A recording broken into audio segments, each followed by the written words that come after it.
to the weekly broadcast to expose and enlighten you on the truth as prescribed by the scripture on various issues in our world. The Bible says in Psalm 119 verse 130 that the entrance of His word gives light and it gives understanding to the simple.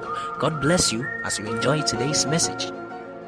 For today, and the question reads, Daddy, please, in one of your teachings, you mentioned that a relationship should be two-sided, where those in the relationship help and labor together. My question is, how do you get your partner to labor with you so that it won't seem like you are the only one in the relationship? Please, I'll take the question again. Okay, so I read, Daddy, please, in one of your teachings, you mentioned that a relationship You also should share be the question on the two-sided. screen, right? Yes, please. Daddy, please, in one of your teachings, you mentioned that a relationship should be two-sided, where those in the relationship help and labor together. My question is, how do you get your partner to labor with you so that it won't seem like you are the only one in the relationship? Thank you. So please, this is one of the Wow. questions that came in. Okay, you read all the questions. Let me see. Okay. So we have 3 questions today. The first one is what I read. So the second one says, please, is it advisable to give someone who hurt you before? I'm taking it again. Please, is it advisable to give someone who hurt you before a second chance to be in a relationship with? Is it advisable to give someone who hurt you before a second chance to be in a relationship with? And then the last question says, what are the indirect behaviors I can do as a lady to lose my good man? And also, what kind of men lose good women? Yes, so please, these are the questions that Okay. we have for today. You guys, are you awake? Hey. Okay. Anyway. So if I finish answering these questions, what will you do? Will you give me, will you buy a book for me or what will you do? Anyway. If you are there, you can hear me. I want you to comment, answer. Just comment, answer. Let me see those who are around. Just comment, answer. Just comment, answer. If you can hear me, and you are there, comment, answer for me. Answer. All right. So I'm not alone. Okay, let's take the first one. Let's take the first one. I'm listening. All right, please. So the question says, Daddy, please, in one of your teachings, you mentioned that a relationship should be two-sided, where those in the relationship help and labor together. My question is, how do you get your partner to labor with you so that it will not seem like you are the only one in the relationship? Okay, so I think it's a very, very wonderful question. I presume that when we talk about relationship, we are also talking about marriage. So it's not just a relationship, but we are also looking at the marriage. We know that the process of marriage is relationship. So I believe that as we are looking at it from the two sides. Okay. So we all know that a relationship is two-sided. When we say two-sided, the word itself, relationship, in itself explains a coming together or an interaction, which the word itself implies another party. Okay, so if you're having a relationship with yourself, it still means that there's a certain two parties who are engaging themselves or interacting. So the word relationship itself assumes the presence of more than one party. But we know that in the case of marriage, we are looking at the two-sided relationship or marriage, where we are talking about a male and female. I hope we are here. Now, we learned that with, I think the day I spoke about it, we took two cardinal scriptures. I think they were even three. We took the place of balance. We spoke about the two agreeing together. Then we also spoke about somebody walking with another person. I think these were the three in the Ecclesiastes. And we also spoke about Proverbs. And we also spoke about Amos. So these were the three foundational scriptures we use. And I think the audios are there that you can listen to understand why a relationship must be two-sided. When we say two-sided, it means that both of the people are working together. Amos 3:3. Can two work together unless they are agreed? Unless they are agreed. That talks about it's not unless one agree. It is a dualism. Okay. The place of Proverbs spoke about a false balance being an abomination. And we also saw in Ecclesiastes that we must work together because there is a good reward for our labor. That talks about the two of us laboring together. Yes, so there is a need for us to have a system in a marriage or relationship where the parties to the relationship are working together. Very, very important. Now, the person is asking a question. So we know that in a relationship or marriage, they are two-sided. And the person is asking a question that has to do with, else you just give me the question. What can you do when the other party is not working? I think to me, this shouldn't even be a question because one, it breaches the foundational law. It breaches the foundational law. What is the foundational law? The foundational law of relationship is we are working together. That is all. Interaction that is taking place between two people or people working together at the same time. So it is very important for us to understand that there is a breach. So there is a breach when it comes to the foundational system of the relationship. Because at the foundation, we must be working together. In fact, the relationship is established on our two decisions. Somebody expresses an interest. Somebody accepts the interest. So at the place of the foundation or the forming of the relationship, there is a working of two parties. No relationship or marriage can happen without the decision of the two parties. So already we know that. So at the place of the foundation, there is two decisions that are already working. When we talk about relationship, its foundation is two parties deciding to work. So if one person is not working or one person is working, that is a breach of the foundational law. We call it the principal law. Okay. So it in itself, it renders the relationship void.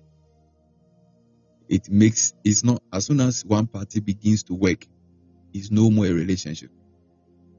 That's why I told you that when you are the only one working, it means you are not in a relationship. If it's a marriage, if you are the only one working the marriage, it means you are not even married. You are alone. Because the foundational law of the relationship and the marriage is the working together of two people. They're working together, the parties to the marriage. Are we okay? So the Ecclesiastes 4:9 said that two are better than one. And I think I really explained. The two are better than one because they are going to work together. Look at the scripture. He said two are better than one because they have a good reward for their leader. So when two is there and one is only working, it means the two is not better. So it means that when we have two people in a marriage or in a relationship, and that two people are not working together, it is equated to one. So if the two are there and only one is working, then it means that it is only one that is existing. So a party in a relationship is recognized as a party to the relationship or marriage because of his working or because of her working. Please, do you understand me? Before we even think about what to do, this is foundational. Any relationship or marriage that is only on the shoulder of one person, there's no relationship. If it's a marriage, it is gone. If it's a relationship, it is gone. It's just waiting for its expiring date to come. Because that is the foundational principle. The two must work together. Are you following? And it is the two deciding to work together. That is why it is better for them to be two. This is English. He said that two are better than one because the two will be working together. That is it. So if the two are not working together, then it means that one is better than the two. Then it means that it is better for you to be alone than to be in that relationship. That's the first thing. According to the foundational law, if you are in any marriage, any relationship, that you are running it alone, it means you are alone. You are not in a marriage. You are not in a relationship. It means you are alone. You are not married.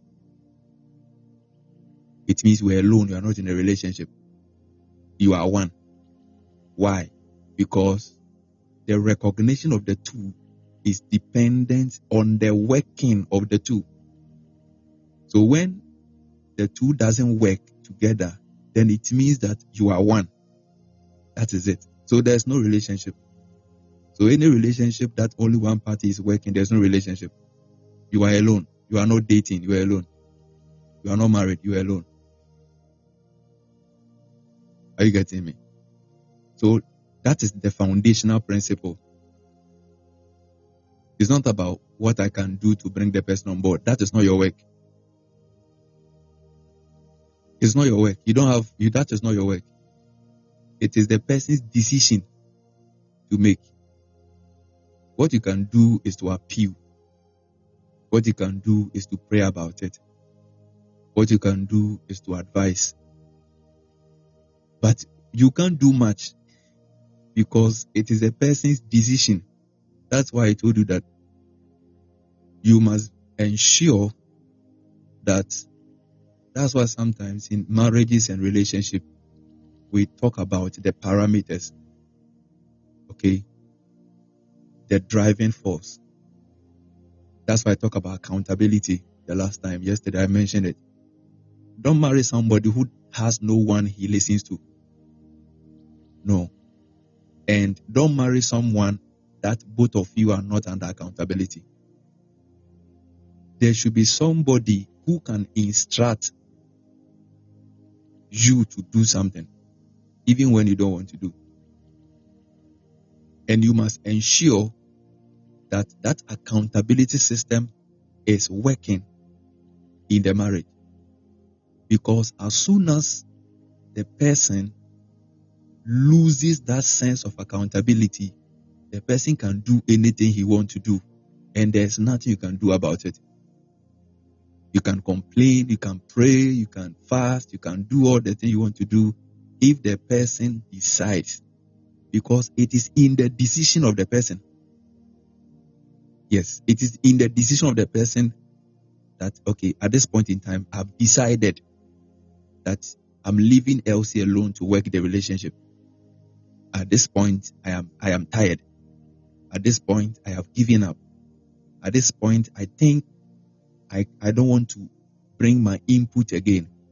So I leave it on the shoulder of Elsie. The day she wants to go, she can go. The day she decides to be, if she thinks she's frustrated, it's okay. So at that time, when you get to that point, you are alone. When the person is not making effort, when it comes to the two of you, the principal law is broken. There is no relationship. There is no marriage. That is it. The person can be in the same house with you, but the person have decided. It is in the decision of the person. Or the same person who decided to work the relationship with you, which became the foundation for you to get married or to start dating. That same person have changed his mind that at this point in time, I am pulling my effort from the relationship. I am pulling myself from the marriage. You are alone. And when it happens, you are alone. Yes, you are alone. You are one. You are not two again. You are not married. You are just married on paper. Or perhaps on social media. But in practical sense, you are alone. Till the time you yourself, you get tired and pack your guys and go. That is if the person doesn't want to make a certain spectacle. There are some people who can let you be there. Well, when you sit there and you get tired, you will go. Because they are not going to change. It's a decision they have made in themselves to stay away from the marriage. That is where a husband can become a co-tenant. That is where a wife can become a co-tenant. So it is in this wise.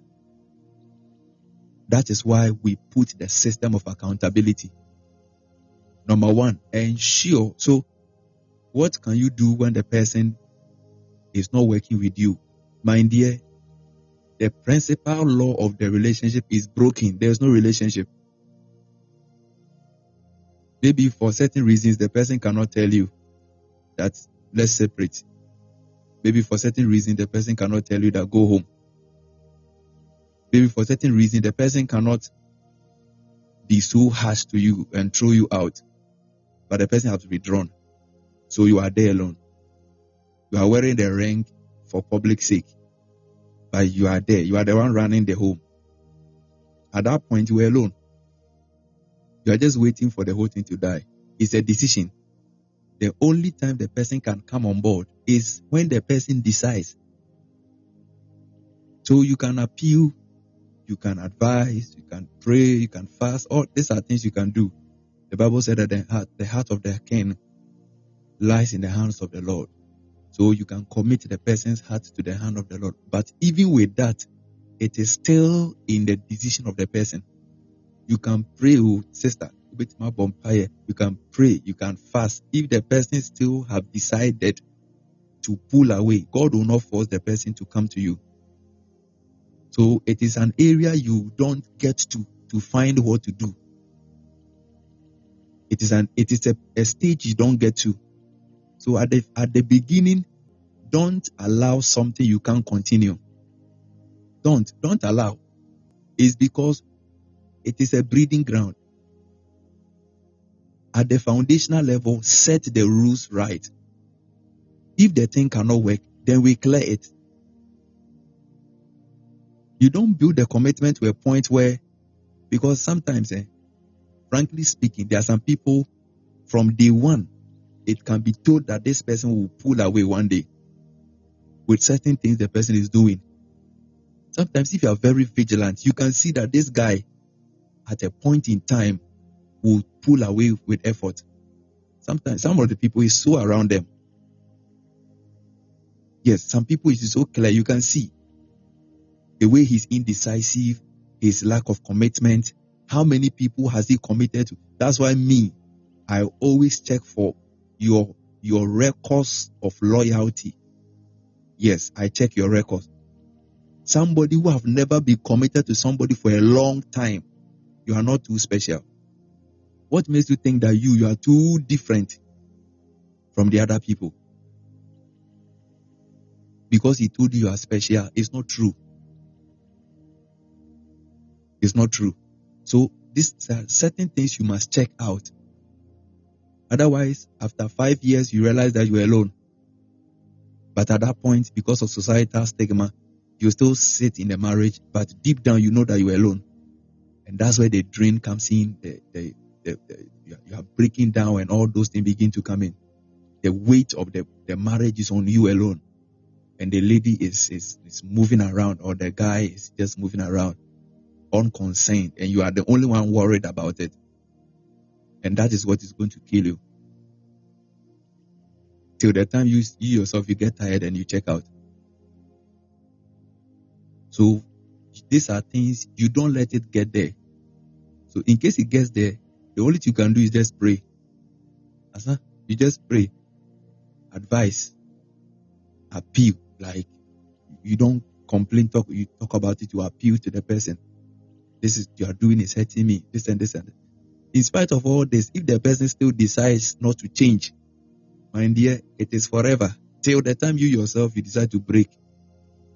Because some of them, they will not break the relationship. They want you to break the relationship. Or they want you to bring the divorce, so that it will be like you are the one bringing the divorce and they are not the one. These are things you can pick early. Is somebody here with me? So there are certain systems you do to prevent that. One, accountability. You must make sure that you date somebody who listens to an authority. That's why yesterday I spoke about, somebody was saying that you are going to marry and the parents are not in support and all that. Listen, anybody who rebels against his source can rebel against you.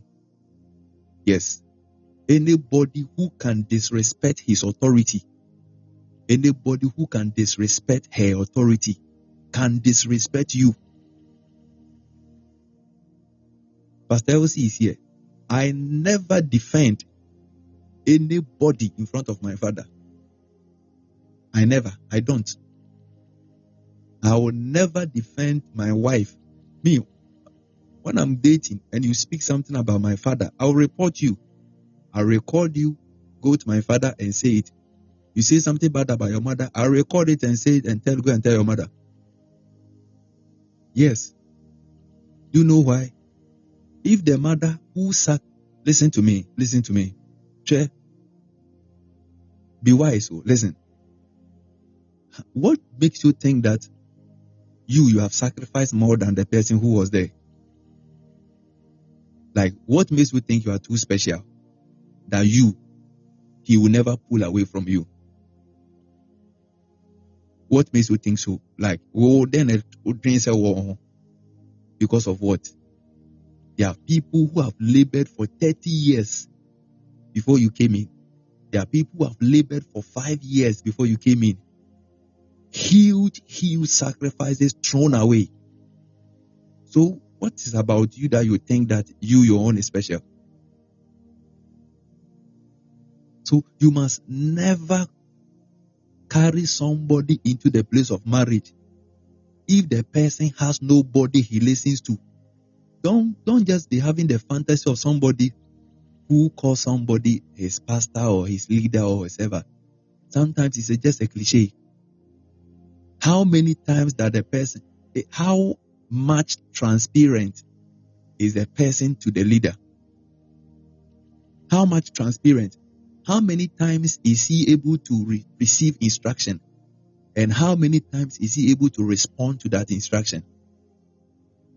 That is the voice of accountability. So as you are with the person, you must find out. You are not the one to be telling, if I am assuming I am dating Cynthia, and Cynthia tells me that, okay, there's a father, maybe his biological father, mother, or perhaps there's maybe somebody in authority somewhere, and I know that she is connected to her, and I see Cynthia taking decisions, important decisions, and this person somewhere is not aware. To me, I won't say anything though. I'll just write it down in my book. This lady is not transparent to his authority. I will mark you down. That's what I do. I have my book. I will mark you down. I'll be checking you. Because there are certain points in time that, listen, we all get to a point where we do something because somebody told us so. There are certain points we feel tired to do what we know we have to do. Except a voice of somebody we respect. Except a voice of somebody we cannot obey. We cannot disobey. There are certain things we have to do that we can never do unless somebody who is an authority tells us. I'm telling you, everybody has that thing. There's a part of you that you get to a point where the things you want to do, you don't have the energy or the inspiration to even do it again. Except a voice you know you can't ignore. There are certain voices, when they tell us to do something, whether we like it or not, we do it. So when you are with a person, these are the things you check.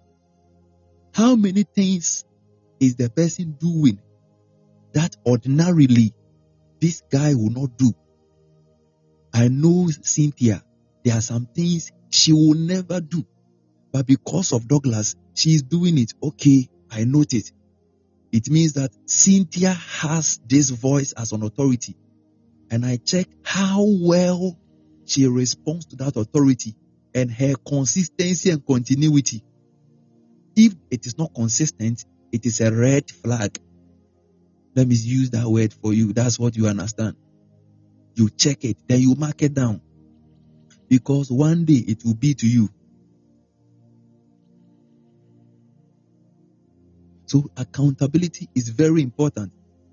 You yourself must have somebody that you are accountable to. And the marriage itself must be under accountability. Yes. You must have somebody you report to. Every 3 months you are reporting. You must have somebody. That person must be somebody that both of you respect. It's not like somebody that the lady likes or somebody that the guy likes. No.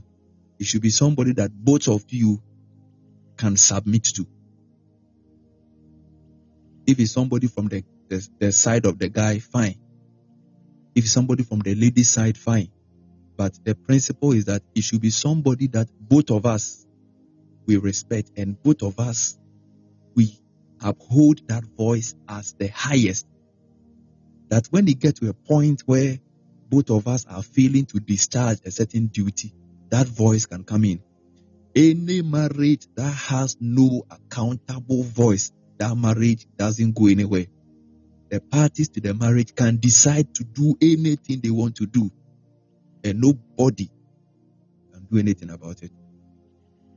In the book of Genesis chapter 2, we saw it. Sometimes we think that the man and the woman is the only party to the marriage. It's not true. I myself decided to marry her. I myself decided to marry him. You are joking. Who told you so? In the book of Genesis chapter 2, we saw that when God was establishing the foundation of marriage, God was there. God made a woman. The woman came. The man proposed to the woman. The woman accepted. So at the establishment of the marriage, there are three parties. There is the man, there is the woman, then there is God. So there are three parties to the marriage. The state of the marriage is not dependent on you, the woman. It's not dependent on you, the man. It depends on you, the man, the woman, and God. Who is God? God is serving as a supervisor to the marriage. A supervisor to the marriage. Somebody whose voice runs the affairs and we report to every time.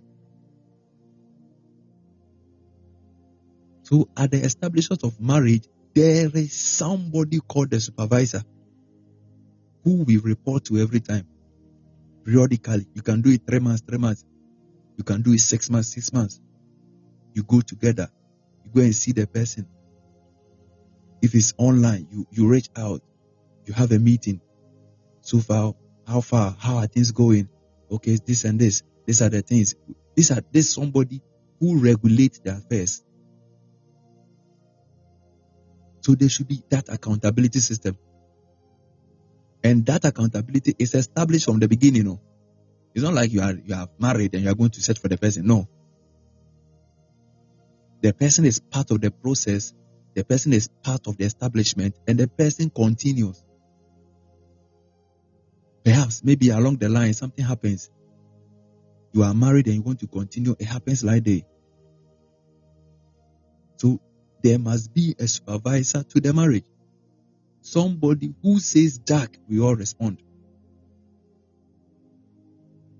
You don't feel like having sex. You do not have sex. Somebody who can tell that, hey, Cynthia, or you are going to sleep with your husband. Count. As much as you don't feel for the sex, you go and do. Hey, Michael, come on, go and sleep with Cynthia. Have sex with her, whether you like it or not. Hurry up. And Michael can say that, even though I am angry, I don't want to do it, because of this person's voice, I will do it. If you don't have such a person like that in the relationship or the marriage, that is where the person can decide to do anything the person wants to do. And like I said, you can appeal, you can advise, you can pray, fast. All these things are good things you do. God has a certain influence. However, all these things are in the decision of the person. If the person still decides, say, I will not work it out. That is what Jesus Christ called it, the hardening of heart. Then you are alone. Jesus Christ said that on the place of the hardening of the heart, divorce is allowed. Like he will not come on board on the essential of the relationship, then you are alone. The foundational principle is broken. And because we are human beings and sometimes we get tired, we get exhausted, sometimes we don't feel like continuing, there is a need for us to have people who be like accountable systems to help us continue. People that will be like a voice of monitoring to check us. That's why every marriage must have a system like that. Otherwise, there is nothing you can do. It will not be two-sided. Unless the person change. If the person decides not to change, that is all. So he said to them, because Moses, because of the hardness of your heart, permitted you to divorce your wife. But from the beginning, it wasn't so. From the beginning, it wasn't so. Both of them were working. When there were mistakes, they worked together. They played the blame. They can insult themselves, do everything. After everything, they continue. They are working together. They are forgiving together. They are loving together. They are making efforts together. That is what I'm talking about. When that effort together is dead and there's hardness of heart, the only way God turned the heart of Nebuchadnezzar was to make him an animal. When a man hardens his heart, there's nothing you can do. When a woman hardens his heart, there's nothing you can do.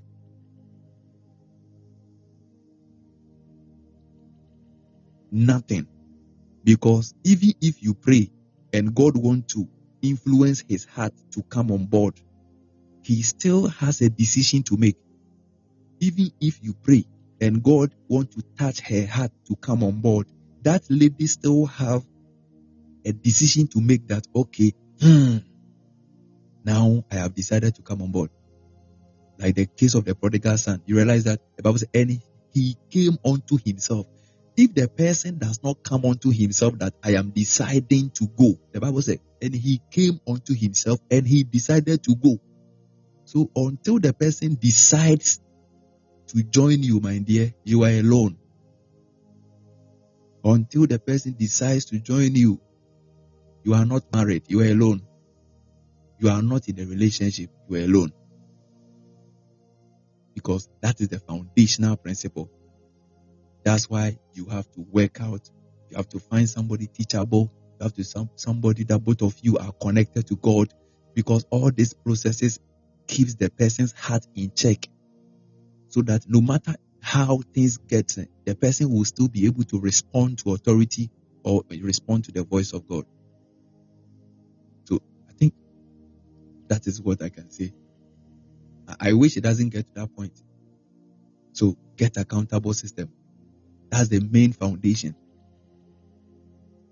The person should be accountable. Yes. Both of you must have somebody you are talking to about the relationship. That's what I mean when I see this secret relationship, it baffles me. You are set for marriage, there's somebody supervising. There should be feedback every time. There should be feedback every time. You can do it periodically. 3 months. You can go for checkup. Go for review. So far, this is all on this. So Charlie, Mary, you and Richmond, how far? Daddy, we are trying, any fight so far? The last time he did that, I didn't like. The last time this, that. Okay, so next time do it this way. Do this like that. You can do it 6 months. You can do it yearly. You have to make sure that you are checking the vitals every time. Every time. You don't wait for the heart to die. No. There must be supervision at every point in time. Is somebody hearing? So those accountability system is very important. It prevents and it reduces the rate at which some of these things may happen. Yes. So when you have somebody who is not transparent to the authority, somebody you are, don't cover the person. Maybe I won't cover you. Pastor Elsie is here. Anytime he gets an issue with my father, I tell him, you're on your own. When you get there, you're on your own. Yes, whatever thing that happens, when we finish, if he crucifies you there, when you come to the house, then I'll pamper you. But in front of my father, oh boy, you're alone. Yes, that is it. Yes, that is it. Me, I don't pamper you. When you do something wrong and your mother gives to you, I won't pamper you. I will make sure that the insult get into your head. Because if you don't change, I'm going to be the one to suffer. Some of you try to play like you think it's love. You're trying to, don't worry, everything will be fine. You are not helping the person. You are part of the reason why the person has not changed. Yes, you are part of it. And one day you are going to bite it. So that system is very, very important. Ensure that we are allowed to go through the chastening. Okay, the processes. We need to go through that process together. When it comes to me, I receive it. I remember one of the time I was speaking to Bernard and Khadija, and they were there. And Khadija did something. And I told Bernard to knock her. I thought the guy would not do. Oh, I didn't even finish crying. Then he knocked her. I saw Khadija's face. You can see that she was very disappointed. It's like, hey, the man I'm going to marry, your father has told you to knock me. You didn't even say that she is sorry. Then along the way, he also did something wrong. Then I told Khadija, oh yeah, knock him. Oh, let's go. And they were knocking themselves. Do you know what was happening? I was trying to teach them something. That when one person is wrong, that person have to be corrected. Yes. When one person is wrong, you have to allow that process to happen, because there are some things that, because you are close, you can't really handle it well. But if you are not careful, if you talk about it, it may bring problems. Some of the things, when authority comes in, hey, then everybody is stabilized. It's like the brain has resetted. It happens to all of us. Sometimes we get into ourselves and all that before we realize we are off. So I think I'm done. Wow. Wow. Amazing. Please let's celebrate our Father. Wow. God bless you so much. You really, really dealt with the question. So, Daddy, please, we'll move to the next question. So, this question says that, please, is it advisable to give someone who hurts you before a second chance to be in a relationship with? I'll take it again. The question says, please, is it advisable to give someone who has hurt you before a second chance to be in a relationship with? Second chance. Oh, okay. Well, there are two sides. Okay, there are two sides. Now we are not just looking at forgiveness. We are looking at reconciliation, not just reconciliation, but we are looking at reinstatement, where the person is being. So the hurt, did it happen in? So I don't know, but whether I'm getting the assumption of the question right. So it can be put in two assumptions. Assumption one, we are assuming that there was a hurt and they broke up and later they want to reconnect. Or they are in the relationship and there was a hurt. And that hurt perhaps can lead to a break. And the person wants to see if there can be a reconsideration. So we can split this question. I don't know the perspective where the person is coming from. But these are the two main assumptions. I don't want to assume one and leave one, because each of them has their own application. Okay, yeah, each of them has their own application. So, in a case where assumption one, where we are in a relationship, there was a hurt, we break up, and later on, the person is looking at see if it can be reconnected. It's possible.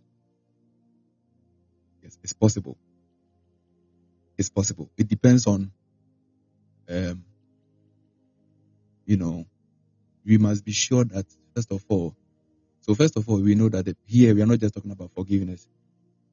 So we know that when somebody hurts, like, you just have to forgive the person because we are being compelled by the love of God to do so. So we must forgive. So, but here we are not just talking about forgiveness. We are not just talking about reconciliation. That talks about you still having interaction with the person once in a while. Because I know some people, when you hurt them, suddenly you become an enemy forever. Yeah. So, but we are compelled with the love of Christ that we must forgive and we must reconcile. So there's that sense of forgiveness, that sense of reconciliation. So now we come to the core of the question: can the person be reinstated? Can the person occupy the same throne again? It is yes and no. Okay, depending on some factors. We have to be sure of the evidence. We are being compelled to forgive, like I said, but the decision of change is in the person's hands, which you can't control. And sometimes when there's hate, there's break of trust. And sometimes there is suspicion a little. So you, the person that is hurt, you must be sure you are healed. Okay, you must be sure that you are healed. You must go through the process, whether it is second chance to the person who hurt you or first chance to a new one coming in. You yourself must make sure that you are healed. Otherwise, you will carry the same wound to the next relationship, whether with the same person or somebody else. Now, with the person who hurt you, you must see the change. Okay, there must be an evidence of repentance. Now, when I talk about the evidence, I'm not necessarily talking about the outward repentance. I'm talking about the inward repentance, which will lead to the outward. Okay. Now, in all this is because of the play of the will of God. I always want to talk about relationship and marriage in the scope of the will of God, or what I call the purpose of the coming together. Because sometimes the coming together is so strong. The assignment on the coming together is so strong that sometimes you cannot do away with the one who hurt you. No matter what, you have to come. The person have to be allowed. Like the case of Jesus, the disciples broke his heart. In fact, he was hurt. However, we saw that when Jesus rose from the dead, he went back to the same people, reinstated them. And I'm sure that if at the time that Jesus Christ rose from the dead, Judas was alive, Jesus Christ would have still included Judas to the disciples. Wouldn't have casted him away. Why? Because of the mandate of their coming together. So some of these things, when you don't have a clear understanding of the purpose of the coming together, that's where the problem comes in. Are you following? So there must be a clear purpose of the coming together. When that one is not clear, that is where sometimes these emotional games and pull strings come. Okay, so there must be that sense of clear purpose, because we realize that in the case of Jesus, these guys must be given a second chance. In fact, it is only Peter who even prayed for forgiveness. The rest didn't. There's nowhere in the Bible that said that Matthew and the other guys, they apologized to Jesus. In fact, even when Jesus appeared, Thomas was even trying to prove himself. You understand? So there are times where, for the sake of the purpose, that's why I said it is yes and no. Because of the mandate of the coming together, it is mandatory for the person, or it's not mandatory, the person can be given a second chance, or the person can be reinstated. It depends on your growth and maturity and how well you can carry it. You understand? So when Jesus Christ rose from the dead, the Bible said, give me John quickly, Bernard. You know where I'm talking about. When he came, the Bible said he went back to the same people and even handed over the assignment on his life to them. And it was the 12, the 11 that he commissioned them to go into the world to preach. It was these same people who went under the Spirit for empowerment. It was the same people that are the same people that hurt him. They were the people who betrayed him. John 20:19. Then the same day that at the evening of the first day appeared to the same people. The same people. These were the people that hurt him. Do you understand it? And Jesus Christ had 40 days to leave the earth after his resurrection. And in the natural system, yes, he's God. He can raise another 11 to do the work. However, in the natural system, it would be very difficult for that, because the training that these disciples have gone through is not just about teaching. The life experience, the practical experiences. These are the guys that have walked with him. There's no better candidate than the one who hurt you to carry out the mandate. There was no candidate around that time who fit best to be the proclamation, or to be those who go into the ends of the earth for the cause of Jesus. We all know that there was nobody who can preach better about Jesus than the disciples. So in that case, you realize that in as much as Jesus Christ was hurt, he still had to go to them. We understand the place of love and forgiveness and all that. But now I'm talking about mandate and purpose. So by the requirement of the situation and the timeline, it will be better to go back to the people. But realize that these people were refined. So that talks about the person also going through that refinery. The person accepting what has happened and ready to go through the refinery, like the processes of becoming better. So you realize that with the disciples, when they came back to Jesus, Jesus Christ empowered them. They received the Holy Ghost baptism and they went to the world. And it was amazing that the very people who ran away from him at the appearance of soldiers were now standing before kings, and they were killed and they were bold.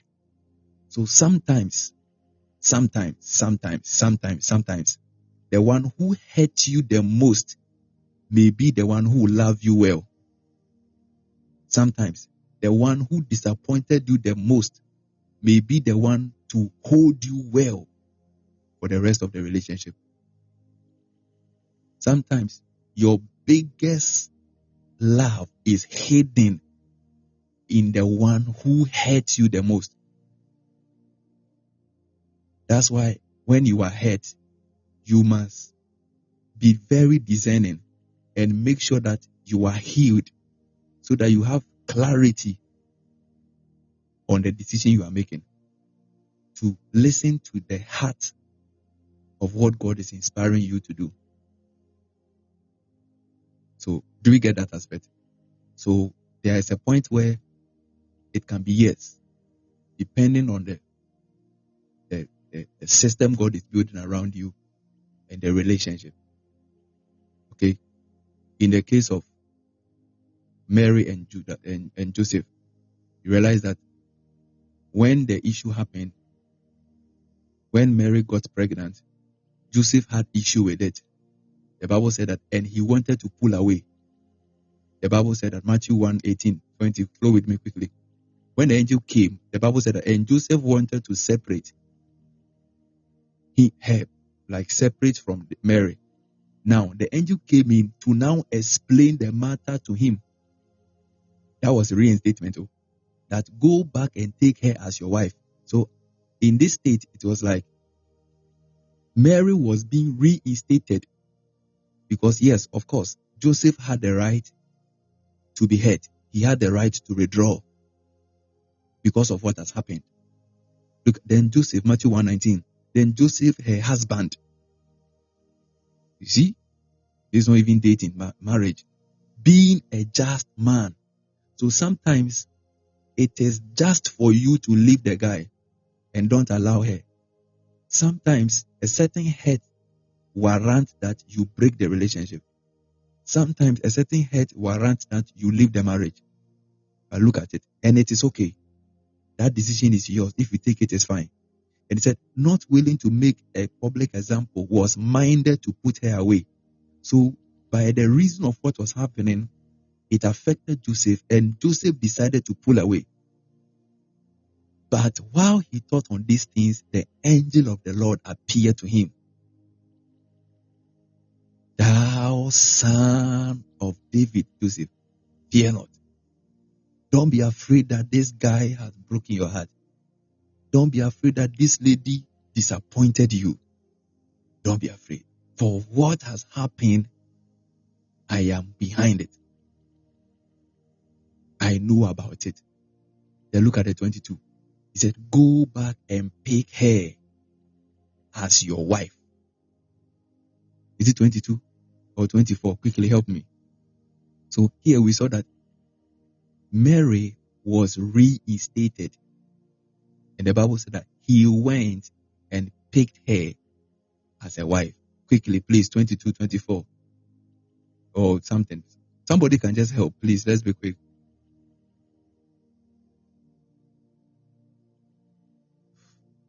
(24) Then Joseph, being aroused from sleep, did as the angel said, and he took unto him his wife.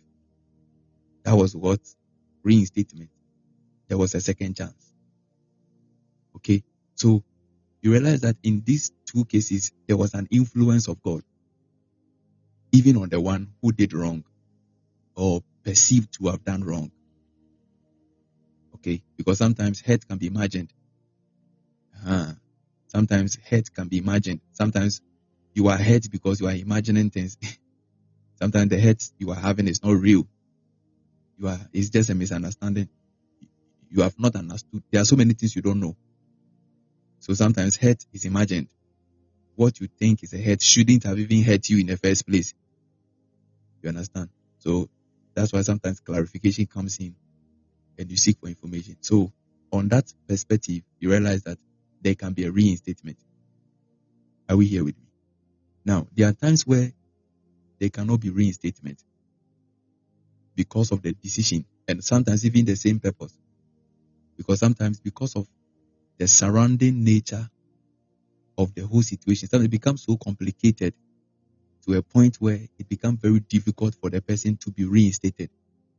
Like what happened to Satan. So Satan hurt God and he was banished. Adam hurt God and he was banished. You understand? Until the payment was paid. So there are points where sometimes we can forgive the person. Here we are not talking about forgiveness. In fact, we are commanded to forgive. We are commanded to reconcile. You can have high. If you think you can't do it, fine. But at the place of reinstatement, sometimes we may have to look for other extra element. Okay? Sometimes you cannot restore the person, but the person is not an enemy. Okay? So it depends on so before we can really advise that reinstate or don't reinstate, we need to look at the condition. We don't have an absolute measurement for that.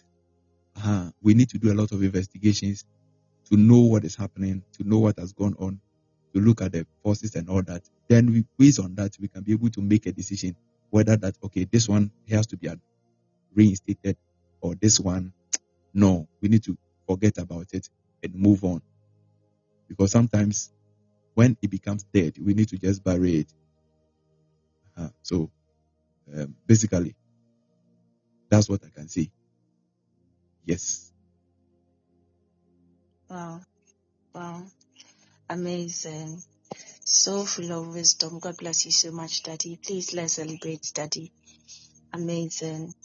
I hope our question has been answered. I know this is bringing so much clarity to us. Daddy, please, we have a final question. And then the final question reads that, please, what are the indirect behaviors that I can do as a lady to lose my good man? And also, what kind of men lose their good women? I'll take it again. This one, okay. Let's take it tomorrow. Okay, please. Okay. Let's take it tomorrow. This is like a teasy topic. So let's take it tomorrow. So tomorrow, I'll be teaching on both sides. Things that can make a woman lose a good man. Things that can make a man lose a good woman. Is that assignment not so? So tomorrow, because if I start, I don't think I have the space of time to really cover as much as I can talk about. But I think with the question itself assumes that you can lose a good man and you can lose a good woman. Yes, it's possible. It's possible. The fact that God brought the person doesn't mean that it will not face situations. You know, they are conditional. God initiates His will, but it is our participation in the will that will make the thing work. So we have a responsibility to ensure that we appropriate the various measures and hold on to certain principles to ensure that the good person God has given us, we keep him. Many women lose good men, and many men lose good women. Yes. So it's possible that you can lose a good woman. It is possible that as a woman you can lose a good man. When we say good man, we are not talking about somebody who is making you laugh. Yeah. Jeremiah 29 verse 11, the Bible spoke about that I know the thoughts that I have for you is a thought of good and not of evil. A thought that will bring it to an expected end. So, and I've explained good. Good is not somebody exhibiting good gestures or something you like. No. It's actually, good is interpreted by the thought of God. No. So we look at the various characteristics of the thought of God and we look at it to describe. Are you getting me? So like Genesis 1, you see that God said, let there be light, there was light, and it was good. So when God is working, that's where it's good. So a good man is a man who is in the thought of God, who is fulfilling the will of God. It's not a man you like. Yesterday I spoke about it. A good person is not a person you like. For some of us, we like armed robbers. Yes. When we see an armed robber shooting, say, wow, wow, wow. Some of you like a woman that when you are having sex with, be slapping you and be using knife to be piercing you. Say, oh, kill me. Oh, baby, kill me. Oh, baby, kill. Oh, yes, I'm feeling you. Yes. So, good is not relative. Good is not what you think is nice. Good is not what you like. Good is defined in the context of God's thoughts. You understand? So, we need to really evaluate God's thoughts. Then we can be able to know that this person is good. This person is not good. I hope you are getting me. Even before we get to tomorrow, sorry. Yes, you need to have these things there because some people that you are calling good people are not good. They are not good at all. Yes, it is with time you are going to see. The same tree that was called good was the same tree that brought man to fall. The same tree that was called good was the same tree that was also evil. So you must be clear about how God defines certain things. Then you'll be able to use that one to test the value of people. Okay? All right. So you can lose a good man. Yes, you can lose a good woman. But tomorrow we'll look at that one. What are the things to do to lose a good man? So I'll just show you. Can just do. So you have a good person around you. After teaching you tomorrow, start. Just doing it. If it's a nice way to sack somebody. Yeah. There's this guy. He's so good. You don't like him. Then you do those things. He will leave you. There's a certain lady. He's too good. There are some people. I met a lady who was telling me that my husband is too good. I don't like a good man like that. He's too good. He has to be a little criminal. So everybody and what the person like. Anyway, so tomorrow we handle that topic. Why? All right. Thank you. God bless you for listening to this message. We hope you are blessed and equipped as you have been exposed to the light in the Word of God. For sponsorship and other expositions, please call this line 0547 810 722. God bless you and stay connected to the light.